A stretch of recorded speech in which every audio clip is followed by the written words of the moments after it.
Welcome to MSP Unplugged, episode number 39, Human Focused IT.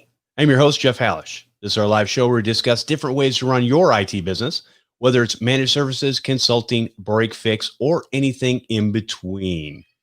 Let me introduce my co-host with me today, and that is Doug Miller from Brightworks. Doug, how you doing? Good, Jeff. Thanks for having me on today. Good to have you, and excited to learn about Brightworks and more about yourself. But before we do that, I want to go and talk a little bit. I want to have a little tip section here, tip or a story that we could learn from. And that is, we talk about reading a lot on this podcast, and we talk about the different things that you can learn from reading. A lot of us will listen to podcasts, and a lot of times we tend to listen to more podcasts than we do like Audible books or actually sitting down and reading a book. In there, I just want to stress that I'm always learning new things and there's always new things out there. So I try to take the time to make sure that I get the reading in, whether it's an Audible version. And a lot of times you don't want to use something like Audible. You can go to your local library, and a lot of your local libraries will have an Audible type thing where you can basically rent the book. You put a little app on your phone. And I can't remember every library system has something that's a little bit different, but you can go to your local library. You can still get a library card today, and you can sign up for these services and basically get Audible books to you for free, because that's part of the taxes and stuff that you pay for in the areas where you live. So that's definitely something to check out. One that I just heard on a podcast the other day, one of the stories, or actually one of the books that I was interested in. I'm always interested in how to convey a message a little bit better. And this is a book called Story. I think it's Storyworthy, and it's by Michael Dix. And I haven't listened to it yet, but I just bought it on Audible, and I plan on listening to it this week because I'm always interested in how do you craft a story to engage people and make them understand the message you're trying to get across. So we could all, use a little bit, newness at our craft, I guess. So anyways, definitely go check that out. If go to your local library and, sign up and get some free books. And if nothing else, you can still go and grab an actual physical book and read it. That's still allowed. There's no book burn-ins or anything like that anymore. So you can read whatever you want. It's not Fahrenheit 451. Oh, yeah. Read that book. That's a good one too, if you like fiction. All right. So with that, Doug, do you have anything to share this week? Any tips or stories that people could learn from or think about? Well, let me first of all absolutely amplify what you just said. I think particularly if you are an MSP owner, any sort of IT services company owner, reading is really, really important. I spend many hours every week reading, and spending that time reading more long form kinds of things. It's way too easy to get sucked into the social media 240 character little sound bite, get on Reddit, take the time, find the longer things, again, whether it's Audible or an actual book. um, I've constantly got a book in tow because I'm constantly reading, and I think it's one of the best things that you can do. Um, in terms of overall tips and stories, learning to be a good storyteller is something that's been really instrumental to what we do. It's very, very difficult for customers to understand the value sometimes of what we do for them. Being able to take your experiences, turn them into stories that you can then share with a customer or a prospect to illustrate why you think they should take a particular path or invest in a particular technology is something that's really valuable. And it's something we had to kind of learn really the hard way over the time we've been in business. Um, but boy, have we learned it. And we spend a lot of time now, not only, learning to tell the stories ourselves, but working with and investing in our marketing approach to tell that story. Very good. I like that. All right, let's go ahead and let's get a little bit of background on you and find out basically where you came from. How'd you get into technology and why are you doing what you're doing today? Sure. Yeah. So I'm old enough that I've kind of been around since the start. Um, the very first computer that I ever dealt with, my father and I built together out of a Heath kit back in about 1975 or 76. Had an 8008 processor, was programmed in assembly language with toggle switches. And that it was literally a breadboard. And that machine actually ended up, I grew up outside of Dayton, Ohio. That machine actually ended up controlling a radar warfare simulator for the Air Force for a number of years. We built it on the kitchen table, and my dad ended up selling it to the Air Force. Um, Wow, that's a cool story. yeah, yeah, it was, I didn't know it at the time, but we were doing really formative stuff. The first actual PC, commercial PC that I had was a Commodore PET 2001 series. Serial number 95. It has a lower serial number than the Commodore PET that's in the Smithsonian. Wow. Whopping 4K of RAM, tape drive, chiclet keyboard, steel whole, completely steel case. Um, and there was no commercial software at the time. The only thing that resembled commercial software were program listings that were in magazines and books. So we used to go buy books, and we used to subscribe to Byte magazine. And if we wanted any software, we would have to type it in. If something happened while you were typing it in, if the machine crashed, you lost everything that you did because you had to save it to a tape drive, to a literally a cassette tape player, which there was no incremental saving, so you had to do it at the end. Um, so I grew up around that stuff, 9, 10, 11, 12 years old. And interestingly, what it did is it actually drove me away from it. My dad wanted me to go into computer science, thought that'd be a great path for me. And of course, when you're 18, the last person you want to listen to is your dad. So so I went off to Ohio State, and I got a degree in natural resources. I was originally trained to be a park ranger. Wow. Yeah, and I was trained to be a park ranger during the Reagan administration. So there were no park ranger jobs. And I ended up as the recreation director for a Catholic boarding school for Lakota Sioux Native American children in South Dakota, and was there for about 3 years. The thing was, I was the guy that understood PCs. So while I was doing my regular job, I was also all the time popping into the classrooms and the group homes and things like that to fix PCs, which at that time were all Apple IIs. And, that was back in the day, man, where we were literally popping RAM and ROM off of motherboards because they weren't soldered on, they were in sockets.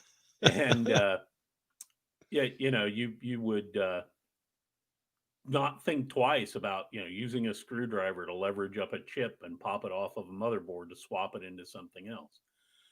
So there was this constant sort of background for me of being involved in technology, and people saying to me, you should be involved in computers, and me going, nah, I'm a different thing, right? And eventually I ended up, I was, after my graduate work at IU, I was working at IU's outdoor education facility, and I was doing outward bound style team building kinds of things. ropes courses and things like that. And I had a group come through that was from a rapid prototyping company. This would have been about 1995.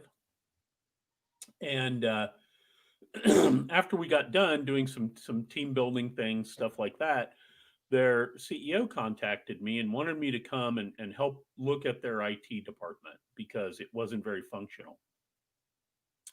And that actually became my first IT consulting gig. I went around, interviewed all the IT staff at their various branches around the country, talked to their IT manager, and just kind of did an assessment as to what was up with their IT function and what worked and what didn't. And the fact that I had this long history of dealing with technology at a very fundamental kind of level meant that I could talk to the engineering staff, I could talk to IT guys, and actually understand what they were doing. But I came from something other than technology. I'd had all this other experience. And eventually that company offered to hire me full time. They wanted me to become their CIO. I didn't take that up, but eventually I did take up a position as an IT director and a CIO with a different engineering company, actually, the company that was the manufacturer of the largest industrial robots in the world at the time. And so got into being an IT director for manufacturing and industrial robotics. Went from there through a variety of corporate positions in finance and eventually in healthcare, large healthcare. I ran the engineering group for a large public hospital in Indianapolis and ran their data centers. And after I left that, I went out and started working for consulting companies and MSPs. Finally got to the point after I worked for one company where I said, I can do this better than everybody else, so I should just go do that. It's usually how it is, right? Yeah, I think that's what happens to a lot of us who start our own MSPs is we're not very good at working for other people, and we think we can do it better. And so we give it a shot, right? And that's what we did. That's what I did about 9 years ago. Was I started the Brightworks Group, really sort of inadvertently, to be honest with you. I thought what I was going to do was buy some kind of SaaS company and build it up. And while I was doing that to sort of bring some income in, I took some VCIO positions with a couple companies. And as soon as I did that, all of those companies came to me and said, "Hey, our managed service provider is not doing a good job. Now that you're our virtual CIO, go kick them in the pants and get them to do a good job." And pretty quickly, I said, one of the issues here is that there's just not the level of service being provided that should be out there. Too many service providers were just not really doing a great job.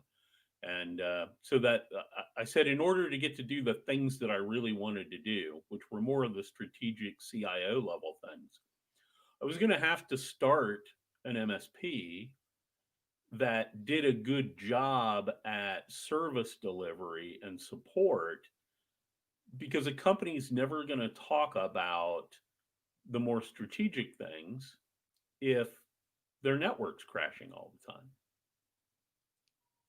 So Wow. that's what we set out to do. Wow. It sounds like that was a long way around the world to get back into where you originally started with. And it sounds like there was a hidden passion there that kind of creeped itself back up anyways and ended you up in that same spot, probably where you should have been. But as with anything in life, sometimes you just got to go through things to go, maybe I don't want to do that. And I'll go over here and do this. And you learn a lot along the way. So that's good. Absolutely. I always say some of the stuff I did is my street MBA. That's good. Yeah, a lot more people need need those street smarts or whatever you want to call them. A lot of times it'll make you figure out what you really don't want to do. It does. It helps you understand what you don't want to do. It also gives you that laboratory to do things wrong, Right. right? I mean, I'll be the first one to admit if there's a way to screw something up, I've probably done it. And the key from that is it's one thing to make a mistake. The important part is to have the introspection to stop and think about, so I made a mistake, we did something wrong, we had a problem. What do we learn from that? How do we not have that happen again? Um, and that makes mistake making a good thing, right? You get better. Um, it's also one of the reasons that I think reading is so important because that's how people who have made mistakes transmit their experience. So you can learn without actually having to make the mistake yourself. I'm a big believer in experiential learning, but not all of us. It doesn't make sense to stick your finger in an electric socket when you've got plenty of people telling you it's a bad idea. Right. Exactly. Yeah, there's certain things that you're going to have to go through on your own just because I think we're all hard-headed humans. And then there's certain things that if we can learn from somebody else's experiences, then we can avoid some of those shortfalls and move ahead quicker. And I think that's why there's so much information out on the internet nowadays with podcasts like this and Yeah, in other forms of media that is very important. It's important, but at the same token, there's a lot of misinformation out there too. And right. that's you got to be able to parse through that information to get what you need out of it. And I call it a lot of people are I call everything the grocery store method. So, most people can walk into a grocery store and pretty much buy, anything in the store that they want. It's all relatively, inexpensive. And the reality is you're not going to walk in a grocery store and grab everything off every shelf and Mm-mm. go home. That's not the way it works. You grab just what you need at the time.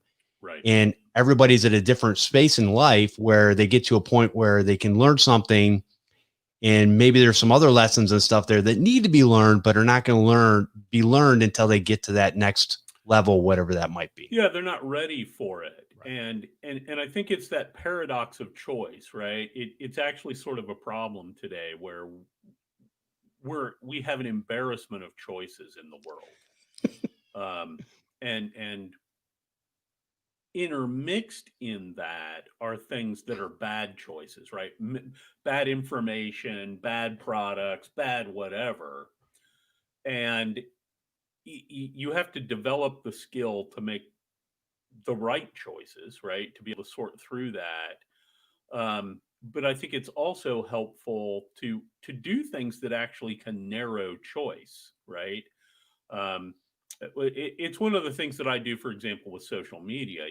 I was telling somebody earlier today that while I use Twitter, I'm absolutely militant about blocking because I don't want the noise, right? I just don't want the noise in my stream. I'm there for a specific reason, and I want to focus on that, not get drawn off.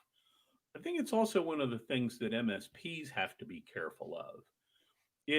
And we went through this, right? It's possible to have a bazillion offerings, to go through and develop a service catalog that's as long as your arm, because you always, you want to make sure that you've got something that is appropriately carved out for that customer who wants that one thing. We found that was actually very confusing for customers. It was again an embarrassment of choice. They didn't know what to pick from the menu, and we went back the other way to having actually a very narrow set of offerings as opposed to a huge set of offerings. Now it's expanded a little bit since then, but we do tend to make sure that in any given area we have only one or two kinds of offerings. So cybersecurity, for example, right? Instead of having 10 things, we have 2 things. Well, and you get with too much choice out there, you cause this, what I call deer in headlights, Hmm. where nobody knows what choice to make at that point because they're like, I don't know what everything does. I don't know what it is I need. I know this one's more expensive, but that doesn't necessarily mean it's better, or it doesn't mean that those are the things that I need at this time. Right. And I think a lot of times we're always shiny object people, right? We like the Right. new shiny objects, the things that are out there, and we kind of glom onto those. But at the end of the day, we really need to look at this from a standpoint of let's keep it simple, stupid, because that's Right. exactly where everybody is at. They just need something that's going to work for whatever level of business that they're doing at the time, and they can go ahead and come in and go, okay, this is going to protect me. And I think a lot of times, even going farther than that, a lot of times we don't convey the message very well Right. because we don't convey the message of things that maybe are not covered that everybody just assumes are covered. Oh, all the time. Yeah, I think it's very important to scope what your offering really is. We have been a member of True Methods for a number of years, and it's a thing they make very, very clear is you need to scope and package, and you need to be very, very clear. This is right what this covers, and that's it, right? Anything that falls outside of that is not part of it. Now we have very inclusive, our offerings cover a lot. And so it's easy for people, I think, in that to go, well, I just assumed. Um, in most cases, the assumption is correct, right? Because our core offerings cover so much anyway. But we had to be aware of that, right? We had to consciously say, all right, customers are expecting to have this covered. Do we want to include that in the offering? And if so, we all need to be aware of it, right? Our pricing needs to reflect that. There's the story that I believe often becomes a problem because consumers, our business prospects, our customers, you're right. They don't understand what's all in there, and so it becomes very difficult sometimes for them to differentiate between provider A and provider B on anything other than fairly shallow things like price.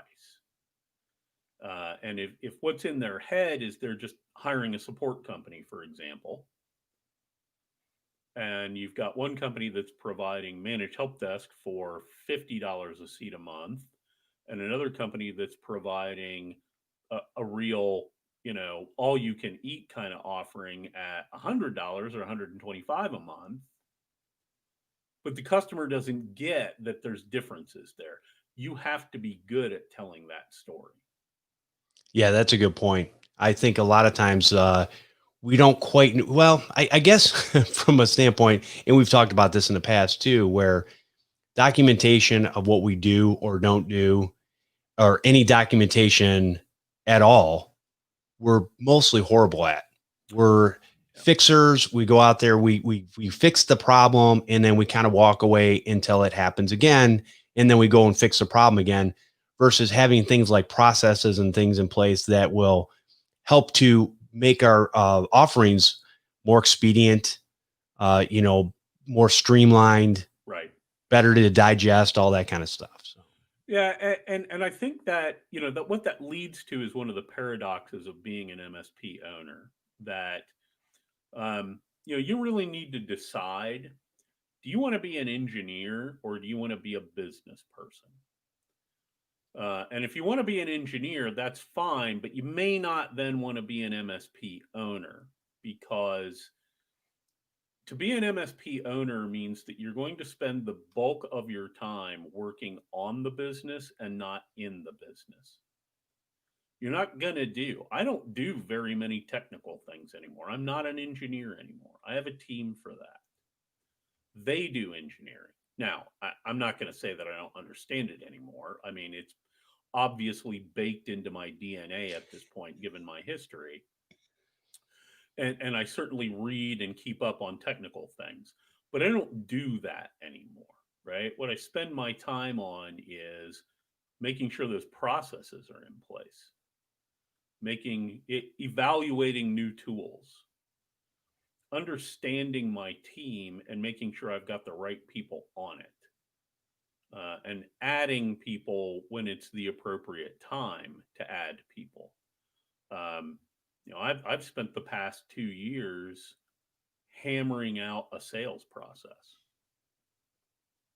not anything technical. We'd had a bunch of salespeople over the years. None of them were particularly successful or nearly as successful as I wanted them to be.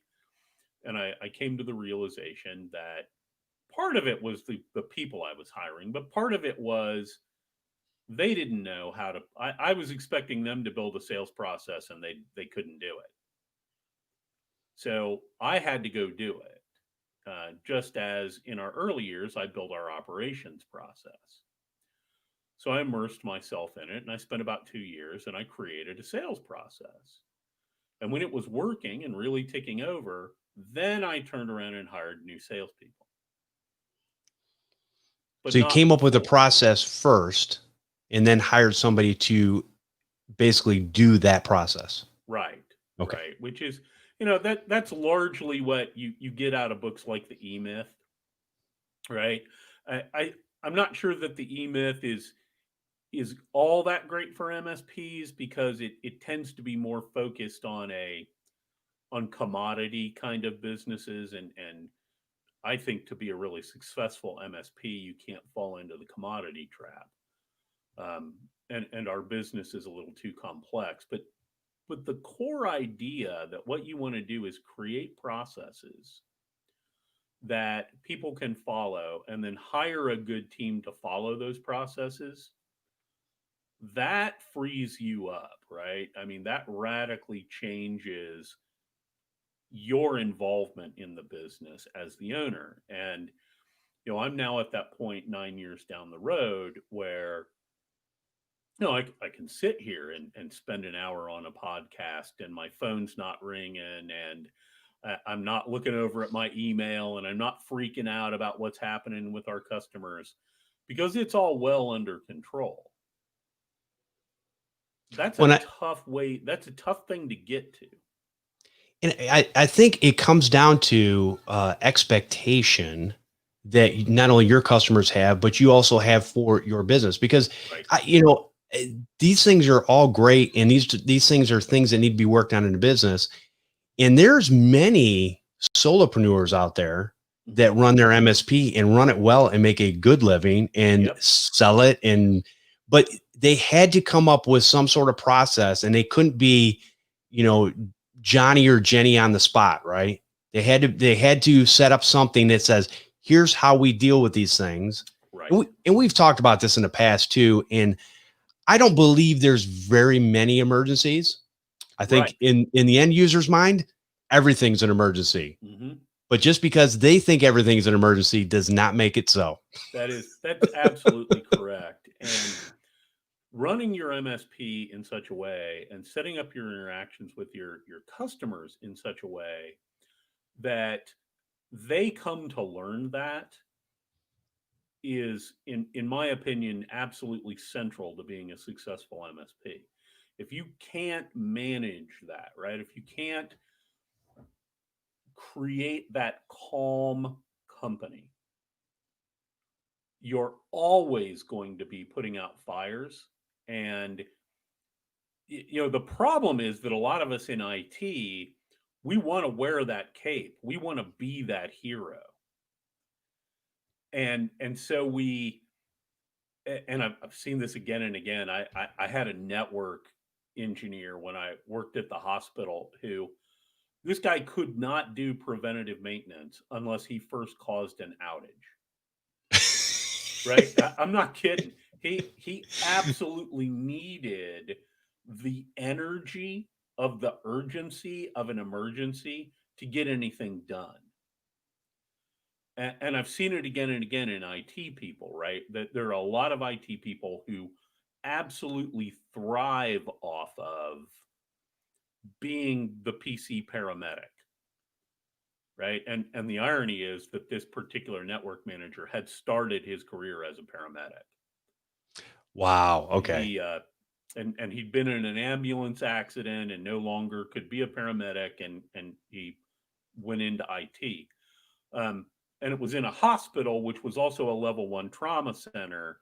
So the entire place was permeated with everything is an emergency all the time, right? Right.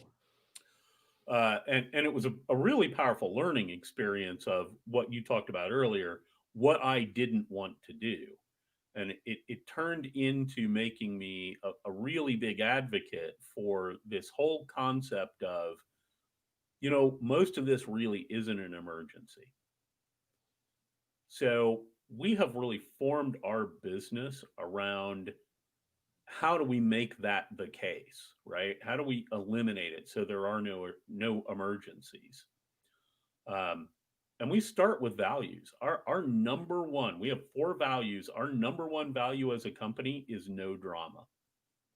Oh, I love it. That's yeah, that would mitigate like most problems right there. Right, Just not right. having And drama. and and I mean that not just amongst the staff, but if we have a customer that likes to engage in drama, they're probably not going to be a customer for very long. Yes. That's good. Now, a Um, lot of people don't because I think a lot of times people are afraid of losing their income yeah. when they cut a customer off for whatever reason. And it's like, yeah, but you got to remember at the end of the day, if you can devote more time to your good customers, that will go a long ways. You'll make more money. And then you can get rid of the ones that are basically sucking the life out of you day in and day out. I'll tell you a quick story, but just a few years ago, right at the end of the year, we fired our two largest revenue customers, who between them accounted for almost 50% of our revenue. Wow. Now, the reason we felt comfortable in doing that, after quite frankly several years of not of being terrified, right? Being absolutely terrified that those customers would lose us, is we got enough control of the business and our business systems that we were actually able to look at the fact that while those were big revenue customers, we weren't actually making any money. Wow. And one of them we were not making any money. We were probably losing money, and the other we were making a couple $100 a month. And by getting rid of them, we were able to do exactly what you talked about. We were able to focus on our good customers. We were able to focus on rebuilding our sales process. And while we lost revenue, we never actually lost any bottom line profitability because we weren't making any money anyway. And everything got a lot quieter. The staff got a lot happier. And the anxiety went away because we didn't have to worry about losing them anymore. We had gotten rid of them, right? We had control. And that's the key, man. You have to develop that control, and don't be afraid if you have customers that aren't a good fit, that don't match what you're trying to do. And there are companies out there that just aren't good customers for you. Now, it doesn't mean that they won't be a good customer for somebody else, and it doesn't mean that they're not good people. It just means they don't match how you want to run your business. Understand Exactly. that and get the right things in place, right? I mean, at the end of the day, I don't care whether you're an MSP or an ice cream stand. If you don't understand your cash flow, if you don't understand your profitability, if you don't understand your business fundamentals, and boy, let me tell you, those two are two of the big ones, right? You really need to be looking at your cash flow. and you need to be projecting that cash flow at least 90 days out, because that's your forward looking metric, right? And you need to be honest about that, right? So don't put stuff in your cash flow. Don't put sales. Cash flow and sales projections are not the same thing. Yeah, one's on paper and the other one's actually reality. Yeah. Concentrate on the reality, but don't be afraid. If they're not a good fit, get rid of them. You know, and it doesn't have to be an acrimonious parting of the way. I'm not saying just tell them, hey, you're up tomorrow. Offboard them the right way. I mean, provide good customer service, but understand, if you're doing something you hate, if every time you need to talk to that customer, you've got butterflies in your stomach, they shouldn't be your customer. Exactly. Very good points. Well, I'll tell you what, we could keep going down this path, but I'll tell you what, let's do a little segue and Yeah, let's kind of go into talking about what does Brightworks Group bring to the table? What is it they do, and how do they do it? sure. So we like to say, we kind of don't even really talk about being an MSP anymore. And unfortunately, I think the MSP term has sort of gone through that same evolution that terminology always does in our industry, where it's become so generic that it can mean almost anything, anybody doing anything. And so while I won't deny that we're an MSP, we tend to focus on saying that we do really three things. One is cloud transition, the second is digital transformation, and the third is IT modernization. We have always been more of a boutique and vertical focused kind of company. But underlying all of it has been a belief right from the outset that the the move, now call it 20 years ago, to outsource IT, and particularly to offshore IT, resulted in IT operations being seen as a commodity, that anybody could do it, and you were best seeking the lowest cost provider, right? That approach might have some merit in very large companies for a lot of different reasons. Where I think it has very little merit is in small and mid sized businesses. Small and mid sized businesses are too vulnerable to technology problems. They don't have the cushion, they don't have just the sheer size to survive significant repeated IT problems. A Fortune 500 company, even if it has a major cybersecurity breach, as we've seen in the news, they're going to roll with it. It's going to be a problem, but they're going to roll with it.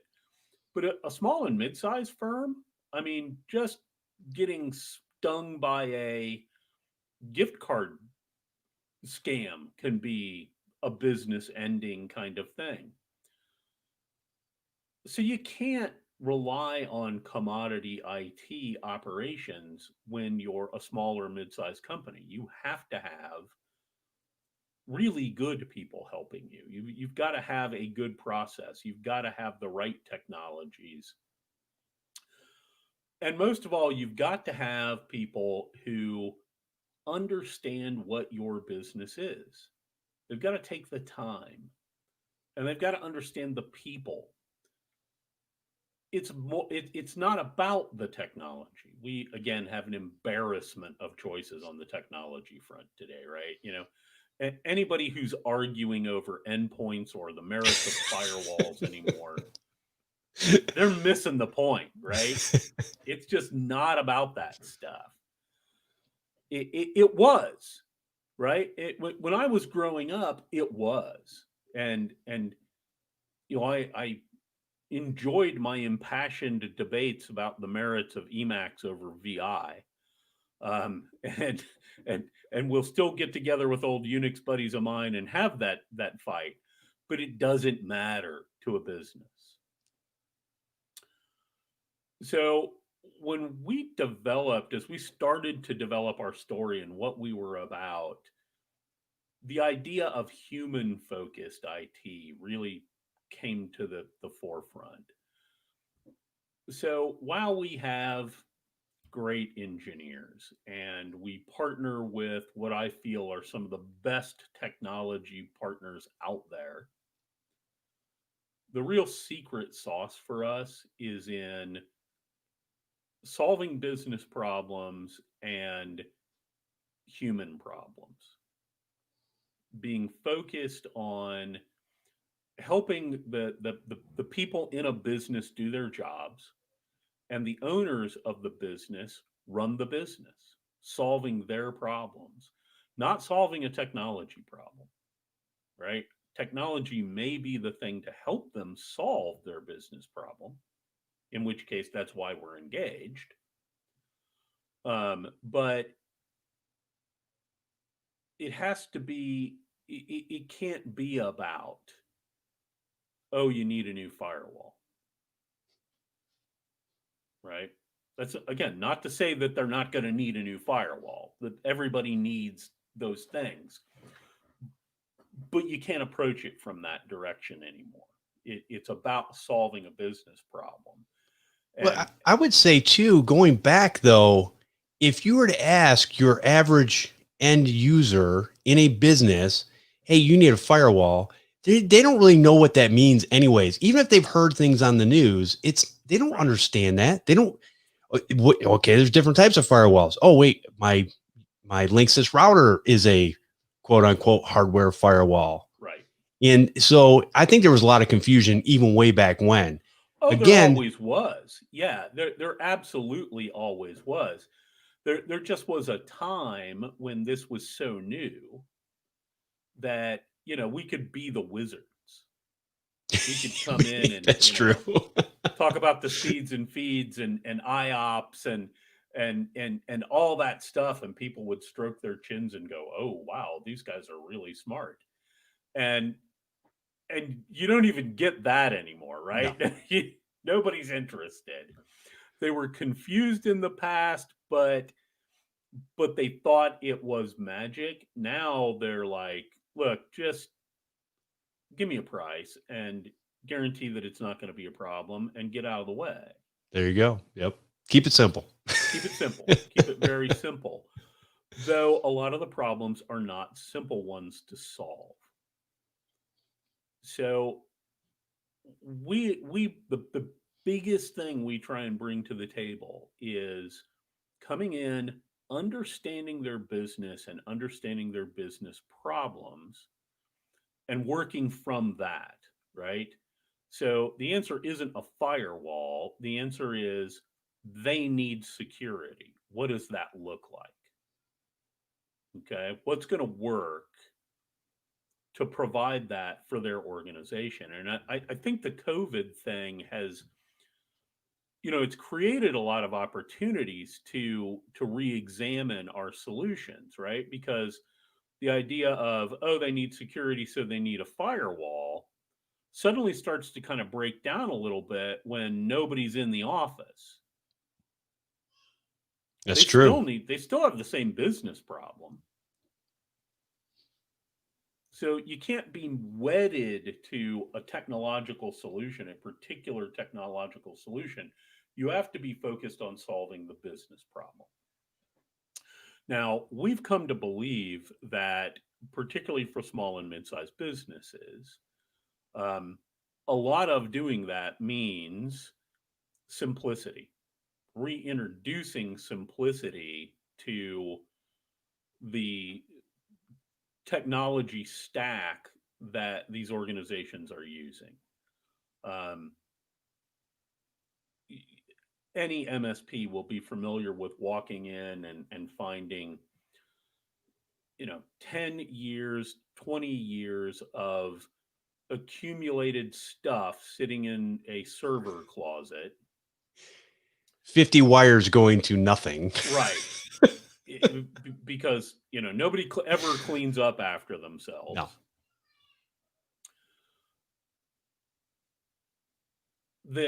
One of the most common calls that we get is, hey, my IT guy, right? And that's how it's always phrased. My IT guy tells me that I need to buy a new $20,000 server yesterday. Can you come validate that that's really true, that we really need that? And when you start asking the business problem questions, right? That tells you really quick. Do they really need a server? Is that the answer? Or is the answer that they have business applications that need to run, that they need to access in order to conduct their business? Well, that doesn't necessarily mean server. In this day and age, that may mean SaaS.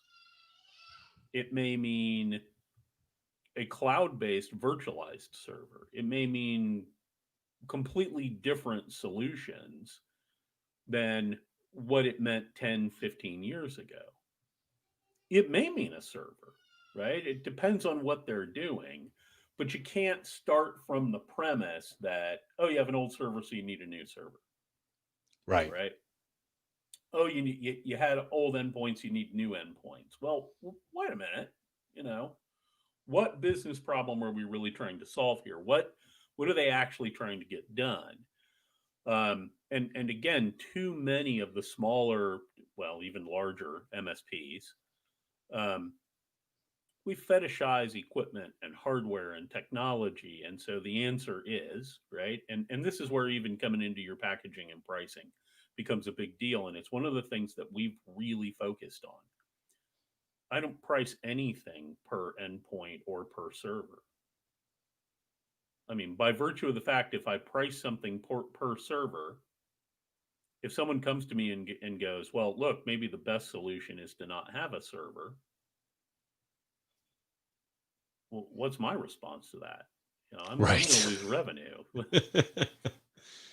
So don't put yourself in that situation, right? And it's a thing that we don't do, and we were very intentional about that as we developed our pricing approach from the outset. So a big part of it is, how do we simplify? How do we really turn our customers' technology, the day-to-day technology, into a similar experience that they get from a utility, right? And often what I tell prospects is, look, you walk into the business in the morning and you turn on the light switch and the lights come on, and you never stopped to think about it. Now, if you didn't have lights and you didn't have power, it would be very disruptive to your business. But you don't stop and spend a lot of time thinking about how the power gets to your business. And you sure as heck don't every 3 years go, well, you know what? It's coming up on time for me to replace and upgrade my electricity generating plant. Doesn't happen. Right. So our focus again is on, how do we provide that level of experience for them? They don't want to go through that process. So, eventually where we ended up was partnering with a company out of St. Louis, who is probably our biggest partner at this point, a company called Avatara, for a solution that's called Complete Cloud. And Complete Cloud truly is that utility computing solution. It's the grail that we've always been looking for, and we started to try and build it ourselves, and we met up with Avatara, and they'd already built it, so we just went that way. But Complete Cloud provides literally everything that a customer needs for their technology, for their IT operations. Yes, it's 24/7 support, but also it's 100% of their laptops, their desktops, their servers, their core network infrastructure, firewalls, wireless access points. They'll never buy any of that stuff again. It's just included in the monthly price. Um, it's a virtualized play. Um, it takes care of all their disaster recovery. It provides a SOC, it provides a SIM, it provides all their email. It can provide a Dropbox or OneDrive like file sharing, secure file sharing experience. It's 100% private cloud. It's not, none of it's public cloud. And it's offered at a very price competitive uh, place compared to having your own stuff. What it does is it gets them completely out of that capital expenditure treadmill. They never have to worry about buying that stuff again. They don't even have to carry insurance anymore on their IT because they don't own any of the gear. If they have a so let's say there's a disaster, let's say there's a fire, or we're here in the Midwest, so more likely a tornado, and they lose a bunch of equipment. We're going to show up at wherever they're reconvening within 8 hours with configured gear. We can have them back up and running in a site within 8 hours, but because the back end, everything is virtualized and being delivered out of a pair of very secure data centers, they could, the building could be on fire and they could be computing because they can connect from anywhere securely. So that was really a holy grail for us, was, being able to provide customers with this. Look, you pay one price. It's a completely predictable expense. You know exactly what you're going to spend. If you increase your head count, you know how much it's going to go up. If you decrease your head count, you know exactly how much it's going to go down. And you're going to get everything you need. So you never have to make it. It just becomes a utility for you. UCAS is included. Literally everything that you can think of is part and parcel of this solution. And so that's become our lead offering. It's what we're really, really focused on. Now we have more traditional managed services customers, and we have a set of managed services offerings. But even those, I would say, are 80% of complete cloud. We may not be providing the hardware in the same way, but we're doing almost everything else the same way. So all of our offerings tend to be a you pay one price, you get everything kind of offering. And I think that's very, I was going to say, I think that's very important too, as far as, I think a lot of times when we look at IT budgets from most small businesses, mid-sized businesses, is for whatever reason, these people don't feel like they have to have an IT budget. So it does come up where it's like, hey, all of a sudden we got to spend all this money, and then that goes away, and then you pay your monthly fees and stuff like that. What it sounds like is this is a solution, and it is commoditized because you're paying just like you would pay your electricity bill or your phone bill or whatever. It's just there, it's taken care of, and you don't have to worry about all that stuff. It is. Sounds great. Yeah, it's a no worry solution. And we had, I included a case study for one of our customers. They're a civil engineering firm. They have over 100 engineers, 100 people on their staff. They have field teams, the whole bit, right? And they do a lot of 3D CAD, and they do LiDAR surveys. So this is not, commodity computing stuff. These guys have $3,000, $5,000, $6,000 workstations that they're doing CAD on, right? This is high-end stuff. In January of this year, we moved them to complete cloud. And you want to talk about timing being everything. I was going to say, good timing for that, It was beautiful timing. So yeah, in March, They sent everybody home and experienced zero drop in their ability to conduct business. They didn't lose any productivity. They lost nothing. Everybody just went home. And they didn't have to turn around and go, well, let's take a bunch of, how are we going to take a bunch of $5,000 workstations and move these to people's houses? And then how are we going to share, one of these LiDAR projects, when they do a LiDAR scan in a point cloud, it's a minimum of a terabyte of data. Oh, wow. Okay. So, how do you send everybody home and then still have shared access to a terabyte of data? Unless that's in someplace that they can all centrally access easily.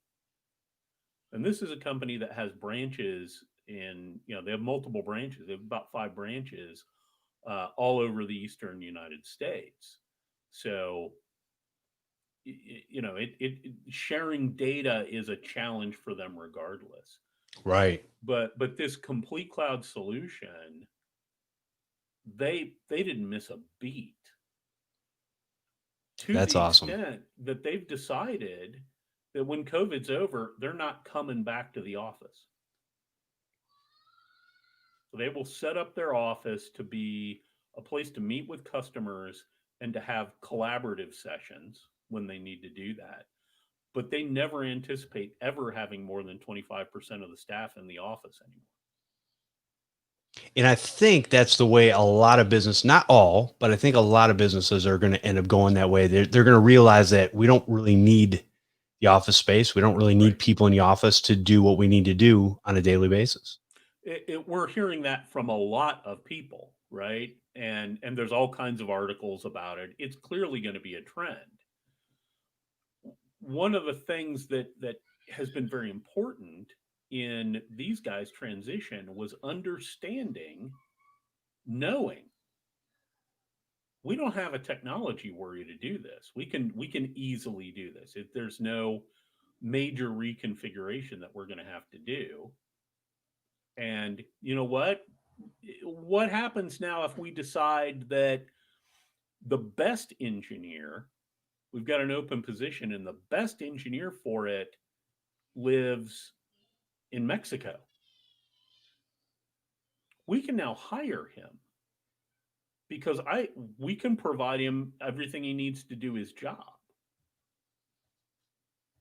That's good stuff right there. Yeah, it's a really powerful kind of solution and approach. And to be able to do it, we had to be not mired in that world of, we sell servers, we sell on-site services, we sell, and the greatest thing about this is we don't get any tickets anymore. That would be a nice feeling right there. We have had to revise our account management procedures to make sure that we're touching our complete cloud customers frequently, because we don't get the daily interaction of, hey, this is broken, come fix it, right? That's good. And it's a great thing, but we've had to be very conscious about how do we keep in contact. Now, what that's done for us, and this is where the digital transformation piece comes in, we solved all the infrastructure problems with complete cloud. But let's again take this civil engineering firm. They've got something approaching 30 terabytes of data in surveys and everything else. And they're just using a Windows file share to try and store all that stuff. I mean, can you imagine what a nightmare it is to try and find anything in 30 terabytes of data that stretch back 20 years? And, they're always kind of rearranging the deck chairs on the Titanic by going, well, what we need is just a better project naming system. No, what you actually need is an enterprise content management system. You have a business problem, which is how do we arrange and find data in 20 years of survey and LiDAR data. That's the business problem. They keep looking at the technology they have and going, how do we best use this technology? The answer is not to do that. The answer is for us to look at what's a good solution. What technology do you actually need to implement here?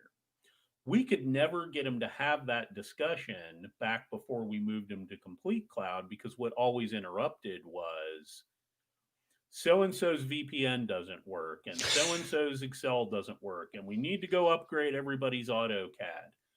We don't have that anymore. So now we can have the digital transformation discussions.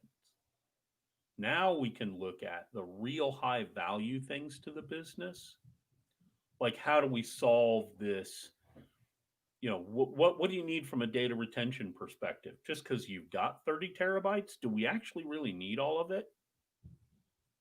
We don't know the answer to that. You've got people who think they do, but has anybody ever really looked at access rates? Right. Do we know that anybody's really talking about that stuff?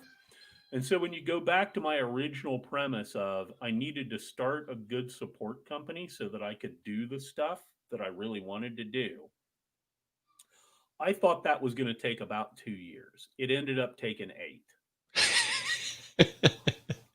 But that's where we're at now. That's good. Well, Doug, I tell you what, this is, man, we could probably go on and on and on. I'll tell you what, we're going to take just a short, quick commercial break. And if you want to gather any thoughts that you have, anything that we haven't covered today that you want to end off on, and we're getting towards the end of the show here. So we'll go ahead and do that. If you would like to support what we're doing here, I would encourage you to go over to patreon.com/MSP Unplugged. And I want to thank those that continuously support us. What that does is that gets you into for about $1 a show. We do 4 to 5 shows a month.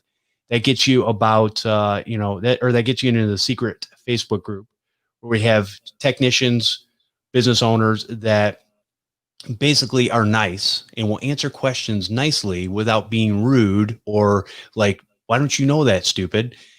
We don't tolerate any of that. So this is a nice, safe environment for you to ask those questions, even as simple or easy as they might be to us that have been around for a while. I learn things all the time from new people when they ask a question, because I go, oh yeah, I forgot about that. And it reminds me of kind of where I came from. And a lot of people in that group are like that. So anyways, go over to patreon.com/MSP Unplugged and sign up today. All right. Doug, any lasting thoughts on what we've covered today as far as what you guys do? And it's all very fascinating and very interesting. And I think solving some of the problems that we're looking to in the future of, again, solving the technology problems without the end customer actually knowing all the ins and outs of what's being done. They just know that they walk in and it works.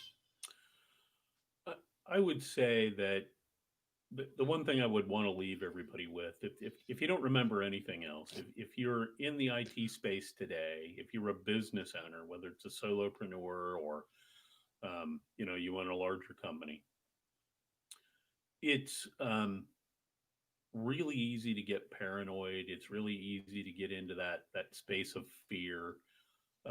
Adopt an abundance mentality. This stuff's not going away. There's plenty of business for all of us. Get that out of the way so that you can actually start hearing what your colleagues are saying and learn all the time from them. Find a peer group, find a group like Jeff just talked about, become part of it and contribute to it. You don't have all the answers. I don't have anywhere near all the answers. I learn every day. I make mistakes every day.